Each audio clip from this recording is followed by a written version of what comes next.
Maabi ka ba class mga kamang? For today's video nga ay kalilibing lang ng aking lolo. Pero may batang tuwang-tuwa dito. Hindi dahil inilibing na si lolo, kundi dahil magme-milk tea kami ng libre. Nasa tamang pag-iisip nga yata ang kapatid ko kaya naisipan niyang ilibre kami ng bunso namin. Ang plano nga niya ay mag-SM kami kaso nga lang hindi namin nakasabayang umuwi itong bunsong kapatid namin. Hindi naman ganun kalapit para bumalik kami. Kaya naman bumili na lang kami ng milk tea dito sa tabi-tabi at ng tuhog-tuhog. Satisfied naman dahil ang sarap nga naman ng mga street foods dito. Hindi nga halatang masarap kasi naubos ko agad yung sakin. Ang kaso nga lang ay medyo nayamot nga itong kapatid ko dahil kulang ang ibinigay na istro sa amin. Kaya naman ang ginawa niya ay binuksan niya na lang at hinalo ng tinidor na parang kape at hinigop. Kawawang bata, siya na nga ng libre, siya panagrabyado. Pagkatapos nga naming magmerienda ay pumunta muna kami sa amo niya para ibalik tong sasakyan na gamit namin ngayon. Pero bago nga kami umalis ay niligpit muna tong telang ginamit ata sa event. Pagkatapos nga ay lumarga na din kami agad at umakyat sa bundok para nga hiramin ulit yung bunsong kapatid namin. Medyo magulo nga ang ikot ng pamilya namin kaya may pahiram-hiram na ganap. Nang makakyat nga ay tuwang-tuwa na naman ang auntie nyo sa magandang view. Pero bago nga kami dumiretso dun sa bunso naming kapatid ay may dinaanan ulit kami. Duman nga kami dito sa tinutuluyan itong kapatid ko para gawin ang responsibilidad niya. Huy, responsibilidad. Pamilyado yarn. Pagkarating nga ay ganap na naman ako sa ganda-gandahan habang ang kapatid ko nga ay sinimulan na ang kanyang trabaho.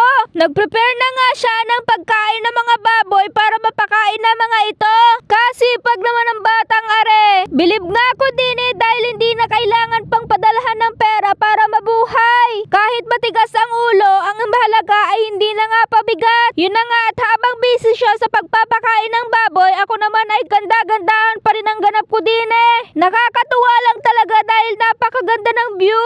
Kahit papano ay nalilibang nga ako. Sobrang nakaka-relax at nakakawala ng stress. Pagkatapos nga ng 1,000,000 taon ay lumarga ulit kami para umakyat ng bundok. Medyo malayo-layo nga ang pinuntahan namin pero hindi mo mamamalayan dahil napakaganda ng mga view. Ilang minuto pa nga pagkarating namin ay tawang-tawa tong bunso naming kapatid. Paano ba naman kasi imbis aliwin namin siya ay siya yung naaliw mag-isa dahil nakatulog na tong isang kapatid ko. Pero ginising na nga namin siya dahil lalarga na naman ulit kami. Sa tuwing nagawi nga ako dito sa Batangas ay hindi pwedeng umuwi ako ng Pangasinan nang hindi nakakatikim nitong lume. Kaya naman kahit kumukulog at kidlat na ay pinaglaban pa rin naming bumili. Saktong-sakto nga ito sa panahon dahil tag-ulan. Kaya kung nilalamig ka at wala kang kayakap, lume ang sagot dyan. Huy!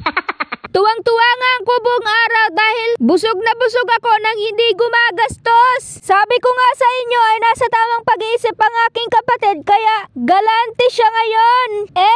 Baka pagbalik ko ng Batangas hindi na ako ilibre. Ang kaso nga lang ang hinihintay naming tumilang ulan ay mas lalo pang lumakas. Pati kulog at kidlat ay galit na galit. 1,000,000 taon na nga at ang itinagal namin dito kaya naman itong maligalig na bata ay inaantok na. Sa sobrang tagal nga ay akala namin dito na kami titira. Huy, OA na. Ilang minuto pa nga ay pinasundo na kami ng tito namin ng tricycle. Hindi kasi kami nakaalis agad dahil puro single ang sinakyan namin. Pagkaalis nga ay hinatid na din namin agad itong bunso naming kapatid sa bundok dahil medyo tumila na nga itong ulan. Pero laking gulat namin nang papakyat kami ay sinalubong kami ng malakas na ulan. Sa sobrang lakas nga kahit naka-tricycle ay nabasa pa rin kami. Partida may payong na ding nakaharang sa harap. Sobrang taas na nga ng bahag dinadaanan namin pero tuwang-tuwa pa tong bunso namin. Wow, ang dami daw water. Kinakabahan na nga ang taong ito baka mapagalitan kami. Sa sobrang lakas ng ulan ay para na kaming 3 basang sisew. Pagkalibas nga ng ilang oras ay nakababa na din kami sa wakas. At sa sobrang lamig ay dumaan nga kami ng 7-Eleven para bumili ng pampainit. Huy, ano yun? Napag-usapan na talaga namin to ng kapatid ko habang nagtatambay kami sa lumihan kanina. Na magwa-one-on-one nga kami dahil hindi kami makakasalo sa mga tito at tito namin. Quality time sana nga naming magkapatid.